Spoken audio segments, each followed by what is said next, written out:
وعلماء حق السائلين وفضل كلام الله على سائر الكلام كفضل الله على خلقه صدق الله مولانا العظيم وصدق رسوله النبي الكريم. அளவற்ற அருளாளன் நிகரற்ற அன்புடையோன் எல்லாம் வல்ல அல்லாஹ்வின் திருப்பெயரால் ஆரம்பம் செய்கின்றேன். அல்லாஹ் சுப்ஹானஹு வ தஆலாவின் மிக பெரும் அருளால்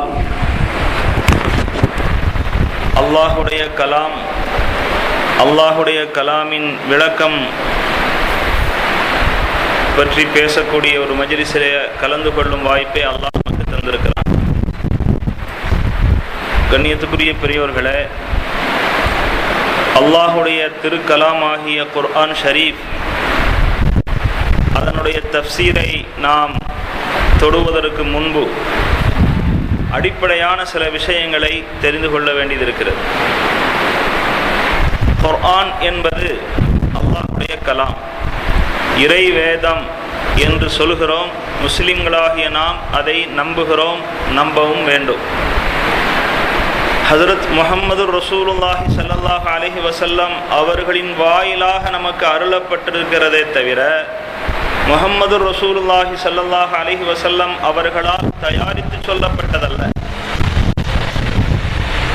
முஹம்மது ஸல்லல்லாஹு அலைஹி வஸல்லம் அவர்களால் அது தயார் செய்யப்பட்டதாக இருந்திருக்குமானால் அல்லாஹ் குர்ஆன் ஷரீஃபில் குறிப்பிட்டு காட்டுவது போல, லவ் கான மின் இந்தி கைரில்லாஹி லவஜது ஃபீஹி இக்திலாஃபன் கஸீரா, குர்ஆன் அல்லாஹ் அல்லாத வேறொருவரிடமிருந்து வந்ததாக இருந்திருக்குமானால் அதிலே அதிகமான முரண்பாடுகளை பெற்று கொண்டிருப்பார்கள். குர்ஆனிலே அப்படிப்பட்ட முரண்பாடுகள் எதுவும் கிடையாது.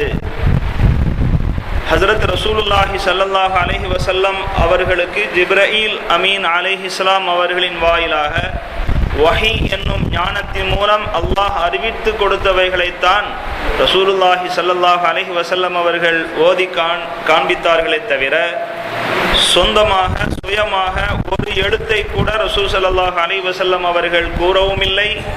அவ்வாறு கூறும் அதிகாரத்தை அல்லாஹ் அவர்களுக்கு தரவும் இல்லை.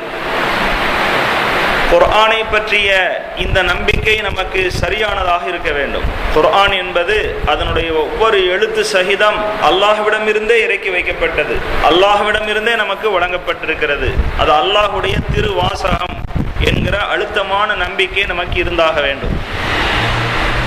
மக்கத்து விரோதிகளில் நவ்ர் இப்னுல் ஹாரிஸ் என்று ஒருவன் இருந்தான். நவ்ர் இப்னுல் ஹாரிஸ் என்பவன் பத்ர் போர்க்களத்திலே கைதியாக பிடிக்கப்பட்ட 70 பேர்களில் ஒருவர். ரசூலுல்லாஹி ஸல்லல்லாஹு அலைஹி வஸல்லம் அவர்கள் பத்ர் போர்க்களத்திலே கைதியாக பிடிக்கப்பட்ட எல்லோரையும் மன்னித்தார்கள். சிலரிடத்திலே ஃபிதா வாங்கிக் கொண்டு, நஷ்டஈடு வாங்கிக் கொண்டு அவர்களை விடுவித்தார்கள். ஹஜ்ரத் ரசூலுல்லாஹி ஸல்லல்லாஹு அலைஹி வஸல்லம் அவர்கள் சில பேர்களை மன்னித்தும் விட்டுவிட்டார்கள், எதுவும் வாங்கி கொள்ளாமல். சில பேருக்கு தெரிந்த கல்வி ஞானத்தை மற்றவர்களுக்கு போதித்து தர வேண்டும் என்ற நிபந்தனையோடு விடுவித்தார்கள். ஆனால் 2 பேர்களை மட்டும் எந்த நிபந்தனையும் இல்லாமல் கொன்று விடுவதற்கு உத்தரவிட்டார்கள். அந்த 2 பேர்களில் ஒருவர் நவ்ர் இப்னுல் ஹாரிஸ், இன்னொருவர் உக்பத் இப்னு அபி முஐத். 2 பேரும் இஸ்லாத்தை எதிர்த்தார்கள், இஸ்லாத்தை ஏற்கவில்லை, மறுத்தார்கள் என்பது மட்டுமல்ல, இஸ்லாத்திற்கு எதிராக மிகப்பெரிய சதித்திட்டங்களை தீட்டியவர்கள். ஹஜ்ரத் ரசூலுல்லாஹி ஸல்லல்லாஹு அலைஹி வஸல்லம் அவர்கள் நவ்ர் இப்னுல் ஹாரிஸை கொன்றுவிடும்படி உத்தரவிட்டதற்கான ஒரு காரணம் என்னவென்று சொன்னால், குர்ஆனை பற்றி நம்பிக்கை இல்லை அவருக்கு. நம்பிக்கை இல்லை என்றாலும் பரவாயில்லை, மற்றவர்களிடத்தில் இது முஹம்மதாக உண்டு பண்ணி சொல்லக்கூடிய செய்திதான், இது ஒன்றும் இறைவனிடமிருந்து வரக்கூடிய வேதம் அல்ல என்கிற நஞ்சு கருத்தை பரப்புபவராக இருந்தார். லவ் நஷாஉ லகுல்னா மிஸ்ல ஹாதா, குர்ஆன் ஷரீஃபிலே அவர்களுடைய குதர்க்கமான இந்த வாதத்தை அல்லாஹு தஆலா பதிவு செய்திருக்கிறான். அவர்கள் சொல்கிறார்கள், லவ் நஷாஉ லகுல்னா மிஸ்ல ஹாதா, நாங்கள் விரும்பினாலும் இது போன்ற வாக்கியத்தை சொல்ல முடியும். இன்ஹாதா இல்லா அசாத்தீருல் அவ்வலீன், இது முன்னோர்களுடைய கதைகளை தவிர வேறொன்றும் இல்லை, இது விசேஷமான வேதம் ஒன்றும் கிடையாது என்பதாக சொன்னான்.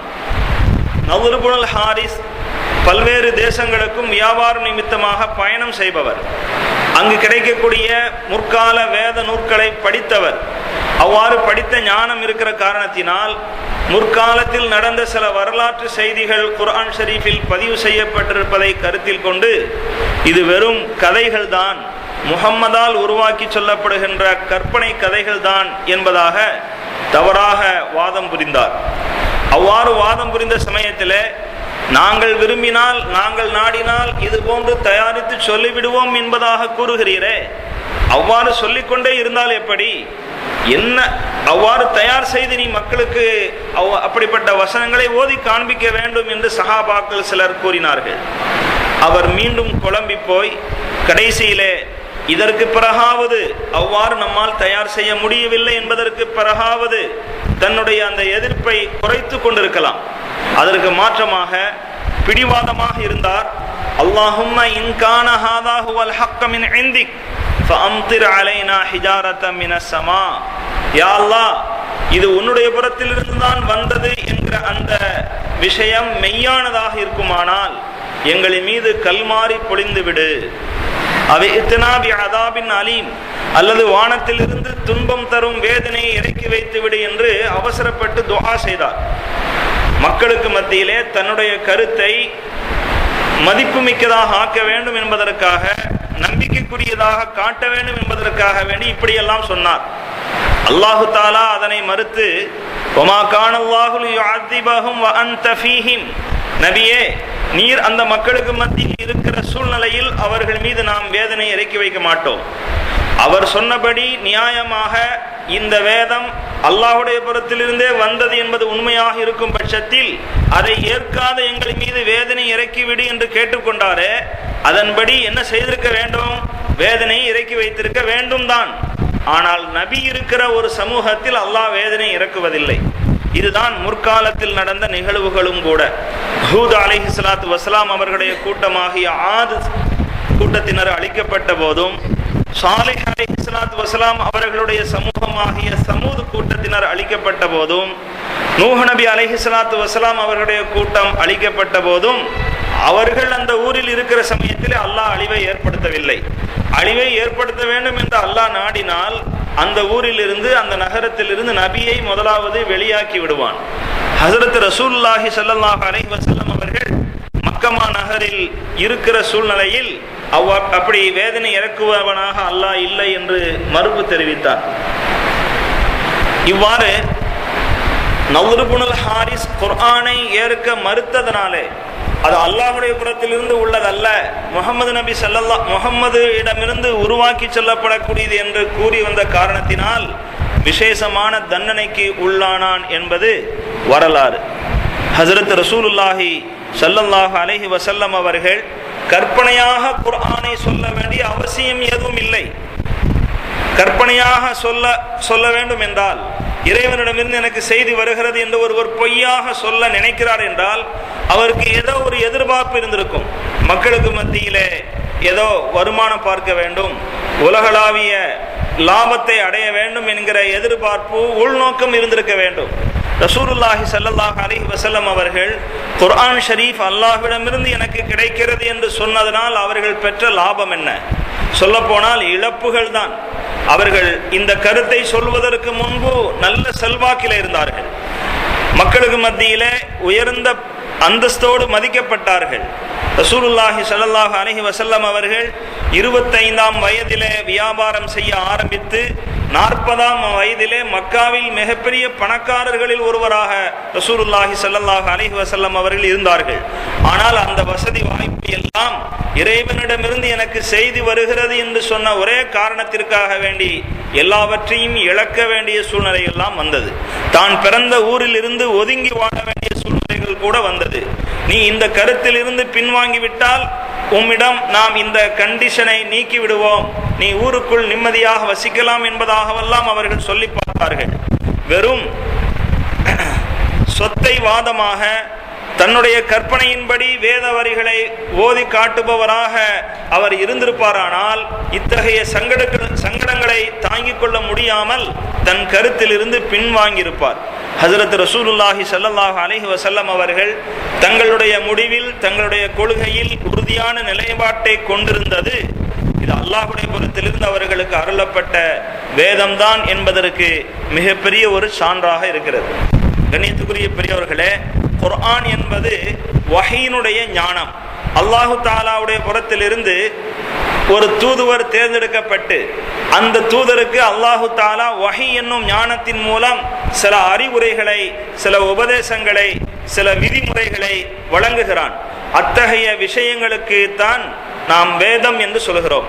வஹீனுடைய ஞானம் இந்த மனித சமுதாயத்திற்கு மிக அவசிய தேவையாக இருக்கிறது, மிக முக்கியமான தேவையும் கூட என்பதை நாம் முதலாவது உணர்ந்து கொள்ள வேண்டும். வஹீனுடைய அவசியம் மனித சமுதாயத்திற்கு ஏன் ஏற்படுகிறது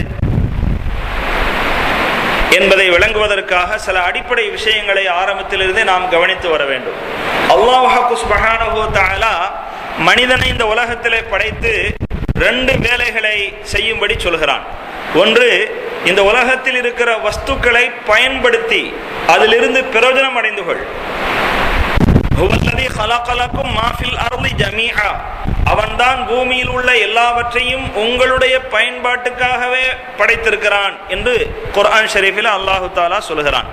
அப்படி என்றால் இந்த பூமியில் உள்ள பொருட்களை பயன்படுத்துதல் என்கிற போது ஒரு பொருளிலே என்னென்ன லாபம் மனிதனுக்கு கிடைக்கும், அதன் மூலம் என்னென்ன தீங்குகள் ஏற்படுவதற்கான வாய்ப்புகள் இருக்கிறது என்பதையெல்லாம் தெரிந்து தீங்குகள் வராமல் பாதுகாத்து கொண்டு அதிலிருந்து உள்ள பயன்பாட்டை தான் பெற்றுக்கொள்வதற்கு மனிதன் கடமைப்பட்டிருக்கிறான்.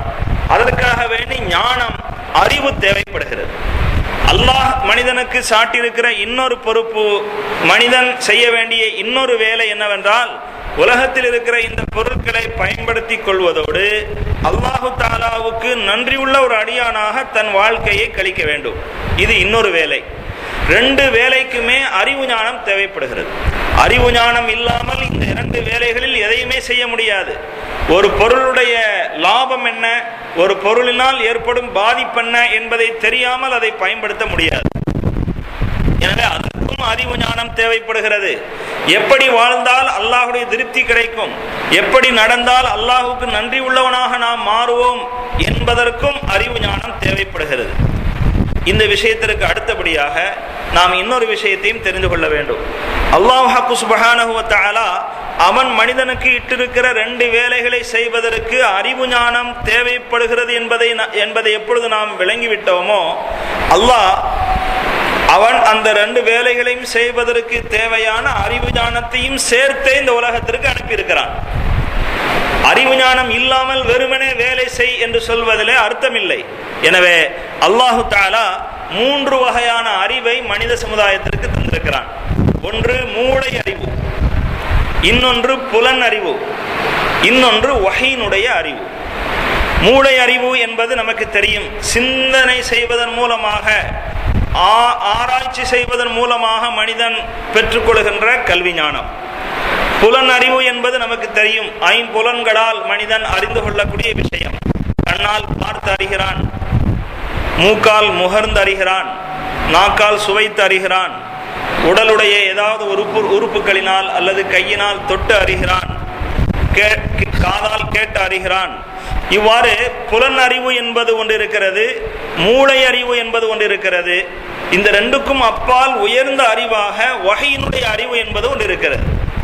இங்கே நாம் சற்று விவரமாக விளங்கி கொண்டால்தான் வஹீனுடைய ஞானம் எவ்வளவு முக்கியமானது என்பது புரிய வரும். அல்லாஹு தஆலா அமைத்திருக்கிற இந்த அறிவுகள் எந்த மாதிரி அமைப்பு கொண்டது என்றால், மூளை அறிவு என்பதற்கு ஒரு குறிப்பிட்ட வட்டத்தை அல்லாஹ் ஏற்படுத்தி அதற்குள் தான் அது வேலை செய்யும், அதற்கு அப்பால் அது பயன்படாது.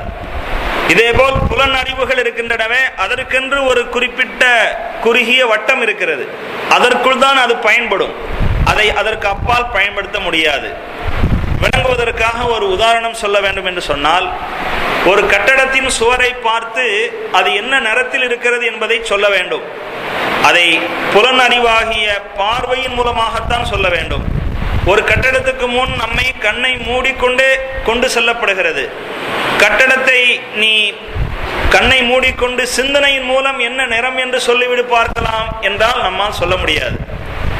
அப்படி என்றால் புலன் அறிவின் மூலமாக அறிய வேண்டிய விஷயத்தை புலன் அறிவின் மூலமாக மட்டும்தான் அறிய முடியும். அங்கு மூளை அறிவுக்கு அங்கு வேலை இல்லை.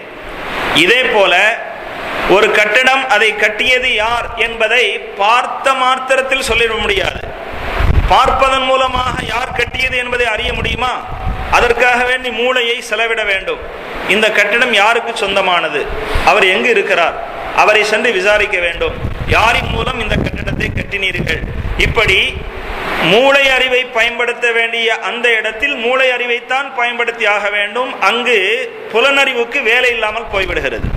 புலனறிவின் மூலமாக அறிந்து கொள்ள வேண்டிய விஷயத்தை அதன் மூலமாக மட்டும்தான் அறிந்து கொள்ள முடிகிறது. அங்கு மூளை அறிவுக்கு வேலை இல்லாமல் போய்விடுகிறது. இதன் மூலமாக நமக்கு ஒரு விஷயம் தெளிவாகிவிட்டது. அல்லாஹ் நமக்கு 3 வகையான அறிவை தந்திருந்தாலும் ஒவ்வொரு வகையான அறிவுக்கும் ஒரு குறிப்பிட்ட வரம்பு இருக்கிறது. அந்த வரம்புக்குள் தான் அது பயன்படும், வரம்பை தாண்டி பயன்படுவதில்லை. இதே போலதான் அல்லாஹு தஆலாவுக்கு திருப்தியான அடியானாக நான் எப்படி வாழ்வது என்பதை தெரிவதற்கு வஹீனுடைய ஞானம்தான் பயன் தருமே தவிர அங்கு மூளை அறிவோ அல்லது புலன் அறிவோ பயன் தருவதில்லை. எப்படி ஒவ்வொன்றுக்கும் ஒரு குறிப்பிட்ட வரம்பு இருக்கிறதோ அதுபோல அந்த வரம்பை தாண்டி அது வேலை செய்வதில்லை, பயன்பெறுவதில்லையோ. அல்லாஹு தஆலா ஒரு கட்டிடத்தையே உதாரணமாக வைத்துக் கொள்வோம். இந்த கட்டிடத்தை நான் எப்படி பயன்படுத்தினால் அல்லாஹுடைய திருப்தி கிடைக்கும், எப்படி பயன்படுத்தும் போது அல்லாஹுடைய கோபத்துக்குள்ளானவனாக நான் மாறிவிடுவேன் என்கிற விவரத்தை ஒருவன் அறிவின் மூலமாகவும் கண்டுபிடித்து விட முடியாது, தன்னுடைய புலனறிவின் மூலமாகவும் யூகித்து விட முடியாது. அதனால்தானே குர்ஆனுடைய தீனுடைய சரியான விவரம் சரியான ஞானம் இல்லாதவர்கள் கட்டிடத்தை பயன்படுத்தும் விதத்தில் கூட பாவத்தை சம்பாதிக்கக்கூடியவர்களாக மாறிவிடுகிறார்கள். வட்டிக்காரனுக்கு வாடகைக்கு விடுகிறார்கள். இது என்ன, ஒரு நம்மளா வட்டி வாங்குறோம் அப்படின்னு நினைச்சுக்கிட்டு வாடகை தானே விட்டோம். அறிவு, வெறும் அறிவை பயன்படுத்துகிற காரணத்தினாலே அங்க என்ன ஆகிறது, அதன் மூலமாக பாவம் ஏற்படுகிறது. அதே போல உள் வாடகை அடிச்சு பிடிச்சு தனக்கு இருக்கிற பலத்தை செல்வாக்கை பயன்படுத்தி குறைந்த வாடகைக்கு ஒரு கட்டிடத்தை வாங்கிக் கொள்வது, அதில் சிறு சிறு இடங்களையும் அதிகமான வாடகைக்கு விடுவது, இது மார்க்கத்தில் அனுமதி இல்லாத ஒரு விஷயம். இவர் அறிவுபூர்வமாக யோசிக்கிறார், இது தன்னுடைய திறமை தன்னுடைய அறிவாற்றல் என்பதாக சிந்திக்கிறார். இப்படி நிறைய சொல்லலாம். குத்தகைக்கு எடுத்துக்கொள்கிறார்கள். ஒத்திக்கு என்பதாக ஒரு வீட்டை தன்னிடத்தில் இருக்கக்கூடிய 2 லட்சம் ரூபாயை கொடுத்து ஒருத்தண்டிருந்து ஒத்திக்கு வாங்கிக்கிறது. அப்படி ஒத்திக்கு வாங்கின வீட்டை பயன்படுத்தக்கூடாதுங்கிறது மார்க்க சட்டம். பொதுவாக நம்முடைய மார்க்கத்தில் ஒருவருக்கு கடன் தருகிறோம் என்று சொன்னால் அந்த கடன் தொகை திரும்ப கிடைக்கும் என்பதற்கான நம்பிக்கைக்காக வேண்டி என்ன செய்வது, எதையாவது அடமானமாக பெற்றுக்கொள்வது. அப்படி அடமானமாக பெறப்படும் பொருளாகத்தான் ஒத்திக்கு வாங்கப்படும் வீட்டை கருதப்படுகிறது. ஒத்திக்கு வாங்கும் வீடு பயன்பாட்டுக்கு வைத்துக் கொள்வது என்கிற முறை அறவே ஷரியத்தில் கிடையாது. அடமானமாக பெறப்படும் பொருளை பிடிமானத்துக்காக வைத்துக் கொள்ளலாமே தவிர பயன்படுத்துவதற்கு அனுமதி இல்லை என்பது ஷரியத் சட்டம். நான் ஒருவருக்கு 50,000 ரூபாய் கடனாக தருகிறேன். அதற்கு பகரமாக அவரிடமிருந்து ஒரு தங்கச் செயினை வாங்கி வைத்துக் கொள்கிறேன். தங்கச் செயினை வாங்கி பத்திரப்படுத்தி வைத்துக் கொள்ளலாமே தவிர அதை நான் என்னுடைய பிள்ளைக்கோ என்னுடைய சகோதரிக்கோ என்னுடைய மனைவிக்கோ போட்டுக்கொள்வதற்கான அனுமதி கிடையாது. அடமான பொருளை பயன்படுத்தக்கூடாது என்பது சட்டம். இப்படி தீனுடைய விஷயங்கள் இவ்வாறு இருக்க வெறும் அறிவால் மட்டும் யோசிப்பவர்கள் என்ன செய்கிறார்கள், இதில் நாம் என்ன தவறு செய்கிறோம்? நாம் ஒரு தொகையை பெருந்தொகையை கொடுத்திருக்கிறோம், அதற்கு பதிலாக நம்மிடத்தில் வீட்டை ஒப்படைத்திருக்கிறார், அதை பயன்படுத்துகிறோம். அதை சிலர் வாடகைக்கு விட்டு வாடகையும் சம்பாதிக்கிறார்கள், வருமானமும் பார்க்கிறார்கள். இப்படி வஹீனுடைய ஞானத்தின் மூலம் பெற வேண்டிய அந்த ஞானத்தை மூளை அறிவால் பெற்றுவிட முடியாது, புலன் அறிவால் பெற்றுவிட முடியாது என்பதை விளங்குவதற்காக வேண்டி சொல்கிறோம். கண்ணியத்துக்குரிய பெரியவர்களே, இப்படி அல்லாஹ் சுப்ஹானஹு வ தஆலா வஹீனுடைய ஞானத்தை இந்த மனித சமுதாயத்திற்கு அவசியமாக மிகவும் தேவையானதாக ஆக்கியிருக்கிறான். அதிலும் குறிப்பாக புலன் அறிவால் தெரிய முடியாத மூளை அறிவால் கண்டுபிடிக்க முடியாத விஷயங்களை வஹீனுடைய ஞானத்தின் மூலமாக இந்த மனித சமுதாயத்திற்கு அல்லாஹ் தெரியப்படுத்துகிறான் என்கிற போது 3 வகையான அறிவுகளிலும் வஹீனுடைய அறிவு உயர்ந்தது என்கிற முடிவுக்கு நாம் வருகிறோம். கண்ணியத்துக்குரிய பெரியவர்களே, அத்தகைய வஹீனுடைய ஞானத்தை கொண்டதுதான் அல் குர்ஆன் ஷரீஃபாக இருக்கிறது. அந்த அல் குர்ஆன் ஷரீஃபை அதை நாம் ஓதுவதற்காக, அதனுடைய விளக்கத்தை தெரிவதற்காக வேண்டி நாம் செலவு செய்கின்ற நேரங்கள் நன்மையில் கழியும் நேரம் என்பதை நாம் புரிந்து கொள்ள வேண்டும். ஹஜ்ரத் ரசூலுல்லாஹி ஸல்லல்லாஹு அலைஹி வஸல்லம் அவர்கள் கூறுகிறார்கள், மன் ஷகலஹுல் குர்ஆனு அன் திக்ரி வ மஸ்அலதி அஅதைதுஹு மா உஅதி ஸாயிலீன். குர்ஆன் என்னை திக்ர் செய்வதிலிருந்தும் என்னிடத்தில் துஆ கேட்பதிலிருந்தும் ஒருவரை ஈடுபடுத்தி விட்டது. அதாவது குர்ஆனில் ஈடுபட்ட காரணத்தினாலே அவருக்கு திக்ர் செய்வதற்கு நேரம் கிடைக்காமல் போனது, துஆ கேட்பதற்கு கூட நேரம் கிடைக்காமல் போனது என்று வைத்துக் கொண்டால் அல்லாஹ் கூறுகிறான், அஅதைதுஹு மா உஅதி ஸாயிலீன். துஆ கேட்பவர்களுக்கு என்ன பாக்கியங்களை தருவேனோ அதில் சிறந்த பாக்கியத்தை நான் குர்ஆனில் ஈடுபட்டவர்களுக்கு தருகிறேன் என்று கூறுகிறான். அஅதைதுஹு அஃலல மா உஅதி ஸாயிலீன். துஆ கேட்டு பெறுகின்ற பாக்கியம் யார் யாருக்கு என்னென்ன கிடைக்கிறதோ அதில் மிக சிறந்த பாக்கியத்தை நான் குர்ஆனில் ஈடுபட்டவர்களுக்காக தருகிறேன் என்று அல்லாஹு தஆலா கூறுவதாக ரசூலுல்லாஹி ஸல்லல்லாஹு அலைஹி வஸல்லம் அவர்கள் குறிப்பிட்டிருக்கிறார்கள். எனவே குர்ஆன் சார்ந்த அதனுடைய ஞானத்தை தெரிவது, குர்ஆன் சம்பந்தமான விவரங்களை கற்றுக்கொள்வதற்காக வேண்டி நாம் இது போன்ற மஜ்லிஸில் கலந்து கொள்வதை பாக்கியமாக கருத வேண்டும். அதன் மூலம் அல்லாஹு தஆலா நிறைய பலன்களை தருகிறான் என்பதாக நாம் நம்ப வேண்டும். குர்ஆன் என்று சொல்கிறோம் திருவேதத்திற்கு. குர்ஆன் என்று சொன்னால் என்ன? ஓதப்படக்கூடியது, ஓத வேண்டியது என்பது அதனுடைய பொருளாக இருக்கிறது. குர்ஆன் என்று சொன்னால் ஜிப்ரீல் அலைஹிஸ்ஸலாத்து வஸலாம் அவர்களால் ரசூலுல்லாஹி ஸல்லல்லாஹு அலைஹி வஸல்லம் அவர்களுக்கு ஓதப்படக்கூடியதாக இருந்தது. இந்த சமுதாயத்தால் ஓத வேண்டிய ஒரு வேதமாக இருக்கிறது என்கிற கருத்திலே அதற்கு பெயர் சூட்டப்பட்டிருக்கிறது. குர்ஆனுக்கு குர்ஆன் என்ற பெயரை குர்ஆன் ஷரீஃபிலே அல்லாஹு தஆலா 55 இடங்களில் குறிப்பிடுகிறான். குர்ஆனுக்கு குர்ஆன் என்ற வார்த்தை அல்லாத வேற பல பெயர்களும் இருக்கிறது. சுமார் 35 பெயர்கள் உண்டு அரபியிலே. குர்ஆனிலே அல்லாஹு தஆலா குர்ஆனை பற்றி அல் கிதாப் திருவேதம் என்பதாக குறிப்பிடுகிறான். அல் பயான் தெளிவுரை என்பதாக குறிப்பிடுகிறான். அல் புர்ஹான் தெளிவான அத்தாட்சி என்பதாக குறிப்பிடுகிறான்.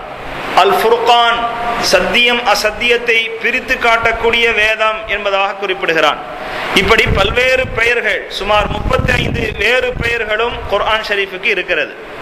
இந்த திருக்குர்ஆன் ஷரீஃப் அது இறக்கப்பட்ட வரலாற்றினை நாம் தெரிந்து கொண்டால் குர்ஆனுடைய விளக்கங்களை ஆங்காங்கே சொல்லப்படுகிற போது நாம் புரிந்து கொள்வதற்கு மிகவும் வசதியாக இருக்கும். ஹஸரத் ரசூலுல்லாஹி ஸல்லல்லாஹு அலைஹி வஸல்லம் அவர்களுக்கு 40 வயது இருக்கிற போது ஹிரா என்னும் குகையிலே இறை சிந்தனையிலே ஈடுபட்டிருந்தார்கள்.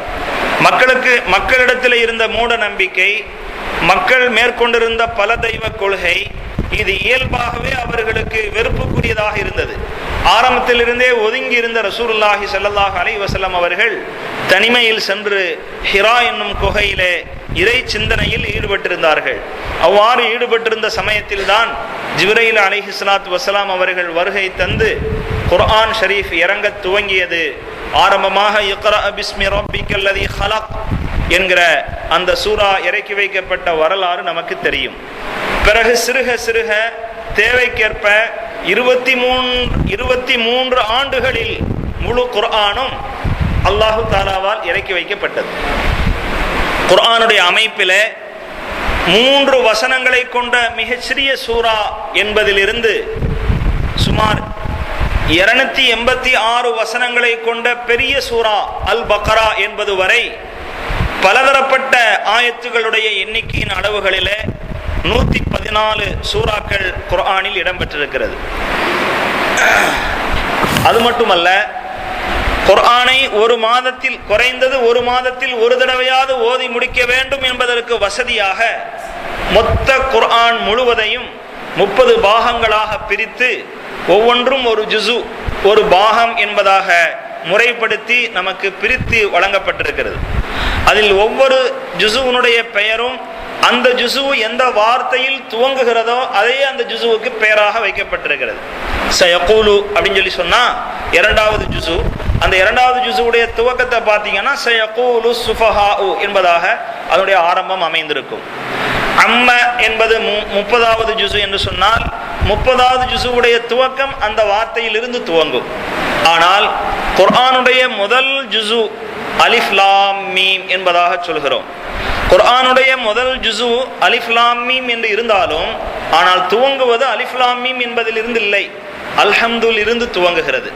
அல்ஹம்து சூரா என்பது ஒட்டுமொத்த குர்ஆனுக்கும் ஒரு தோற்றுவாயாக இருக்கிற காரணத்தினால் ஒவ்வொரு சூராவுக்கும் அடிப்படையான விஷயங்களை உள்ளடக்கியதாக சூரத்துல் ஃபாத்திஹா இருக்கிற காரணத்தினாலே அதை தனிமைப்படுத்தி காட்ட வேண்டும் என்பதற்காக வேண்டி அதை தனியாக்கி அலிஃப் லாம் மீம் என்கிற அந்த சூராவிலிருந்து ஜுசுவை அடையாளம் காட்டப்பட்டிருக்கிறது. ஹஸரத் ரசூலுல்லாஹி ஸல்லல்லாஹு அலைஹி வஸல்லம் அவர்கள் காலத்தில் நாம் இப்பொழுது வைத்திருப்பது போன்ற குர்ஆனுடைய தொகுப்பு அமைந்திருக்கவில்லை. முழு குர்ஆனும் ஒரு சேர கையில் எடுத்துக்கொள்வதற்கு வசதியாக இன்று இருக்கிறதே, இந்த அமைப்பில் ரசூலுல்லாஹி ஸல்லல்லாஹு அலைஹி வஸல்லம் அவர்கள் காலத்தில் குர்ஆன் இருந்திருக்கவில்லை. ரசூலுல்லாஹி ஸல்லல்லாஹு அலைஹி வஸல்லம் அவர்களுக்கு வஹி வரும். அந்த வஹியை ரசூல் ஸல்லல்லாஹு அலைஹி வஸல்லம் அவர்கள் சஹாபாக்களிடத்தில் ஓதி காட்டுவார்கள். ஓதுவதை கேட்டதனாலேயே மனப்பாடம் செய்து வைத்துக் கொண்ட பல சஹாபாக்கள், வெறும் தங்களுடைய இருதயத்தில் மட்டும் பாதுகாத்து வரக்கூடியவர்கள் சிலர். ரசூலுல்லாஹி ஸல்லல்லாஹு அலைஹி வஸல்லம் அவர்கள் குர்ஆனை பாதுகாக்க வேண்டும் என்ற எண்ணத்திலே சில சஹாபாக்களுக்கு பொறுப்பு கொடுத்து குர்ஆனை எழுதி வைக்க சொல்லியிருந்தார்கள். அவ்வாறு எழுதி வைத்துக் கொண்ட சஹாபாக்களும் பலர். எழுதி வைப்பதற்கும் கூட இது போன்ற புத்தக வடிவிலே நோட்டுகள் கிடையாது. சிலர் தோள்களிலே, துண்டு தோள்களிலே எழுதி வைத்தார்கள், மரப்பட்டைகளிலே எழுதி வைத்தார்கள், எலும்பு துண்டுகளிலே எழுதி வைத்தார்கள். இப்படி அதில் எழுதியிருக்கும். ஆக மொத்தத்தில் எழுதப்பட்டது ஒரு தொகுப்பு அமைப்பிலே இல்லை.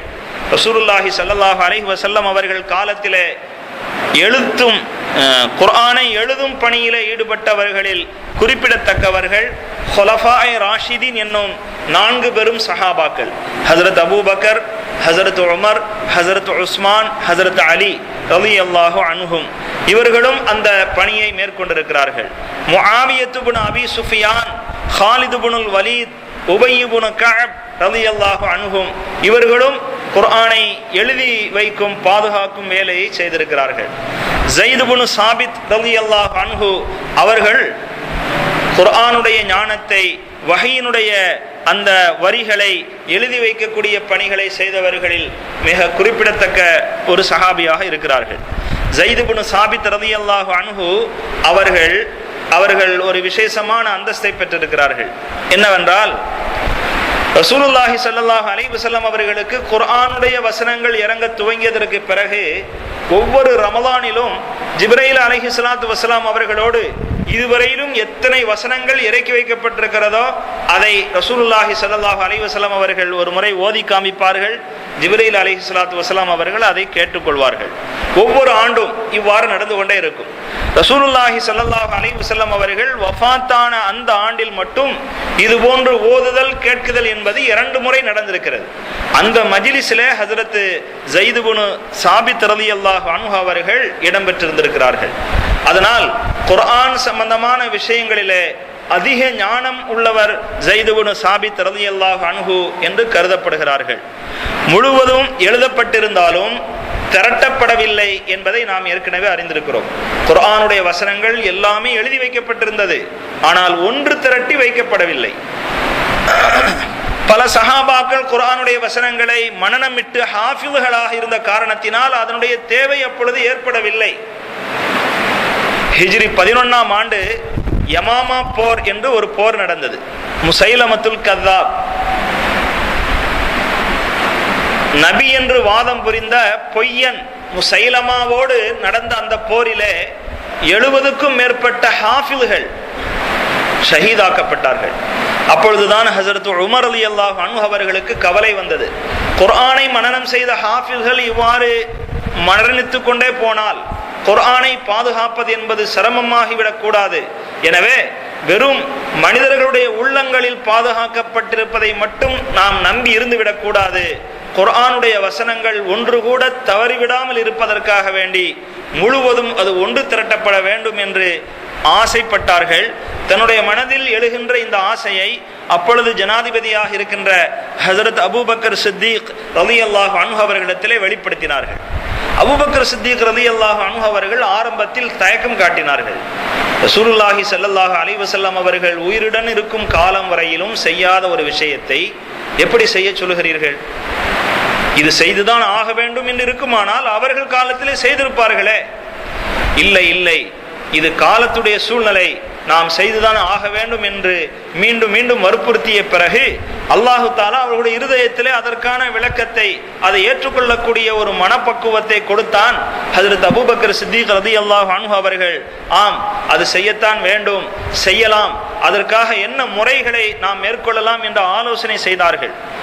ரசூலுல்லாஹி ஸல்லல்லாஹு அலைஹி வஸல்லம் அவர்கள் காலத்தில் யார் வஹியை எழுதும் பொறுப்பு வகித்தாரோ அவரை அழைத்து அந்த பொறுப்பை தர வேண்டும்.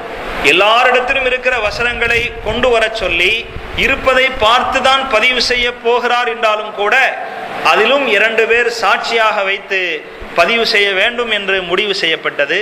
ஸைத் இப்னு சாபித் ரலியல்லாஹு அன்ஹு அவர்களிடத்தில் தான் அந்த பொறுப்பு தரப்பட்டது. ஸைத் இப்னு சாபித் ரலியல்லாஹு அன்ஹு அவர்கள் ஞாபக சக்தியில் மிக பலம் வாய்ந்தவர்கள் என்று அப்பொழுது மக்களால் கருதப்பட்டது. அது மட்டுமல்ல, நான் ஏற்கனவே குறிப்பிட்டது போல ரசூலுல்லாஹி ஸல்லல்லாஹு அலைஹி வஸல்லம் அவர்கள் வஹியை எழுதும் பொறுப்பு வகித்தவர்களில் விசேஷமாக குறிப்பிடத்தக்கவராக ஸைத் இப்னு சாபித் ரலியல்லாஹு அன்ஹு அவர்கள் இருந்தார்கள். அவர்கள் சொல்கிறார்கள், என்னை அழைத்து குர்ஆனை ஒன்று திரட்டும் பொறுப்பை உமக்கு தருகிறோம் என்று சொன்னபோது மலையை ஒரு இடத்திலிருந்து இன்னொரு இடத்தில் நகர்த்தி வைக்க வேண்டும் என்று சொல்லியிருந்தால் கூட என் மனதில் அவ்வளவு பெரிய பாரம் வந்திருக்காது. ஆனால் குர்ஆன் என்னும் அல்லாஹுடைய வேதத்தை, அதை ஒன்று திரட்டும் பொறுப்பு, அதை மிகச் சரியாக செய்ய வேண்டுமே, அதில் எந்த குறைவும் ஏற்படாமல் பார்த்து கொள்ள வேண்டுமே என்பதனாலே என் மனதிலே மிகப்பெரிய பாரமாக இருந்தது. அல்லாஹு தஆலா சிறுக சிறுக என் மனதிலிருந்து அந்த பாரத்தை போக்கினான். எந்த ஒரு வசனத்தை நான் பதிவு செய்வதாக இருந்தாலும் சரி, யார் யாரெல்லாம் அந்த வசனங்களை வைத்திருக்கிறீர்களோ எல்லோரும் என்னிடத்தில் கொண்டு வந்து காண்பித்து விடுங்கள் என்று சொல்லி பொது அறிவிப்பு செய்த பிறகு நான் 2 சாட்சிகளுக்கு முன்னிலையில் தான் அந்த வசனத்தை பதிவு செய்வேன் என்று ஹஸரத் ஸைத் இப்னு சாபித் ரலியல்லாஹு அன்ஹு அவர்கள் குறிப்பிடுகிறார்கள். இவ்வாறு ஹஸரத் அபூபக்கர் சித்திக் ரலியல்லாஹு அன்ஹு அவர்களுடைய காலத்திலே அவர்களுடைய உத்தரவுப்படி ஸைத் இப்னு சாபித் ரலியல்லாஹு அன்ஹு அவர்களால் திரட்டப்பட்ட ஒரு தொகுப்பு, அந்த தொகுப்பு அபூபக்கர் சித்திக் ரலியல்லாஹு அன்ஹு அவர்களிடத்தில் இருந்தது. அதற்கு பிறகு உமர் ரலியல்லாஹு அன்ஹு அவர்களிடத்தில் இருந்தது. அதற்கு பிறகு அவர்களுடைய மகளார் ஹஃப்ஸா ரலியல்லாஹு அன்ஹா அவர்களுடைய கைவசம் அது இருந்து வந்தது. உஸ்மான் ரலியல்லாஹு அன்ஹு அவர்களுடைய ஆட்சி காலத்திலே இஸ்லாம் அரபகத்தை தாண்டி பல்வேறு நாடுகளுக்கும் பரவிய பிறகு மற்றவர்களுக்கு அரபி மொழி தெரியாத காரணத்தினாலே ஓத தெரியாது, அவர்களுக்கு புதுசாக கற்றுத்தர வேண்டும், கிதாபில் இருந்து பார்த்து கற்றுத்தர வேண்டும் என்கிற தேவை ஏற்பட்ட போது குர்ஆனை இன்னும் பல பிரதிகள் எடுக்க வேண்டிய அவசியம் ஏற்பட்டது. அப்பொழுதும் ஹஜ்ரத் உஸ்மான் ரலியல்லாஹு அன்ஹு அவர்கள் ஹஃப்ஸாவிடமிருந்து அந்த பிரதியை வரச் செய்து அதை மட்டுமே நம்பி பதிவு செய்து விடாமல் ஸைத் இப்னு சாபித் ரலியல்லாஹு அன்ஹு அவர்களிடத்திலே பொறுப்பு ஒப்படைத்து அந்நிய நாடுகளுக்கும் அனுப்புவதற்கு வசதியாக அதை பல பிரதிகளாக பதிவு செய்ய சொன்னார்கள்.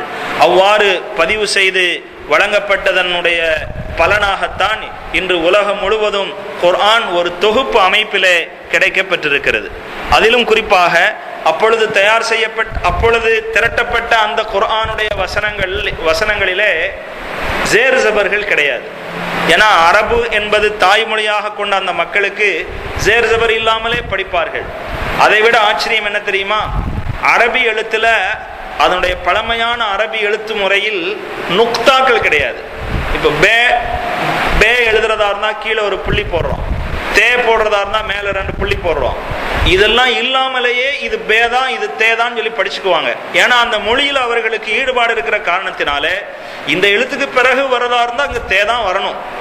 இந்த வார்த்தையில பே வந்துச்சுன்னா அர்த்தம் சரியா வராது அப்படிங்கிறதெல்லாம் அவர்களுக்கு தெரியுங்கிற காரணத்தினால நுக்தாக்களே இல்லாமல் தான் முதல் பிரதி தயாரானது. பிறகுதான் சுமார் ஹிஜ்ரி 40 பிறகுதான் குர்ஆன் ஷரீஃபிலே நுக்தாக்கள் அந்நிய மொழியை சார்ந்தவர்கள் படிப்பதற்கு வசதியாக பிறகு ஜேர் ஜபர்கள் எல்லாம் இடப்பட்டது என்பது குர்ஆன் திரட்டப்பட்டதனுடைய வரலாறாக இருக்கிறது. தஃப்சீர் என்னும் குர்ஆனுடைய விளக்கத்தை தெரிவதற்காக வேண்டி நாம் ஒன்று கூடியிருக்கிறோம். தஃப்சீர் என்று சொன்னாலே மொழியியலில், அரபி மொழியிலே தஃப்சீர் என்று சொன்னால் அல் கஷ்ஃபு, திறந்து காட்டுதல் என்பது பொருள். திறந்து காட்டுதல் என்பது உருவமுள்ள ஒரு பொருளை திறந்து காட்டுதலுக்கும் சொல்லப்படும். நம்முடைய மூளைக்கு தெளிவாக விளங்காமல் இருக்கின்ற ஒரு மூடலான கருத்தை விளக்கி நல்ல முறையிலே தெளிவுபடுத்தி சொல்வதற்கும் கஷ்ஃப் என்று சொல்லப்படும். அந்த அடிப்படையில் தான் தஃப்சீர் என்று சொன்னால் கஷ்ஃபு மஆனில் குர்ஆனி வ பயானில் முராதி மின்ஹு, குர்ஆனுடைய கருத்துக்களை தெளிவுபடுத்துவதும் அதிலிருந்து என்ன நாடப்படுகிறது, ஒரு வார்த்தையிலிருந்து என்ன கருத்து நாடப்படுகிறது என்பதை விளக்கி சொல்வதற்கும் பெயர்தான் தஃப்சீர் என்பது பெயராக இருக்கிறது. அல்லாஹ் சுப்ஹானஹு வ தஆலா குர்ஆனுடைய விரிவுரை நடைபெறும் இந்த மஜ்லிஸிலே தொடர்ந்து நம்மை பங்கு கொள்ள செய்வானாக. இன்ஷா அல்லாஹ் வரும் வாரங்களிலே இன்னும் நீண்ட நேரம் இஷா வரையிலும் இந்த மஜ்லிஸ் நடைபெறும். அதற்காக வேண்டி நாம் தயாராகி வர வேண்டும். நமக்கு அறிமுகமானவர்களிடத்திலே இப்படிப்பட்ட ஒரு நிகழ்ச்சி நடைபெறுவது பற்றி நாம் அறிவிப்பு செய்ய வேண்டும். கூடுமானவரை அவர்களை நாம் அழைத்து வருவதற்காக வேண்டி முயற்சி செய்ய வேண்டும். அல்லாஹ் சுப்ஹானஹு வ தஆலா நன்மையான காரியங்களுக்கு நமக்கு உதவி செய்வானாக. வாஹிர் தஅவானா அல்ஹம்துலில்லாஹி ரப்பில் ஆலமீன். அஸ்ஸலாமு அலைக்கும் வரஹ்மத்துல்லாஹி வபரகாத்துஹு.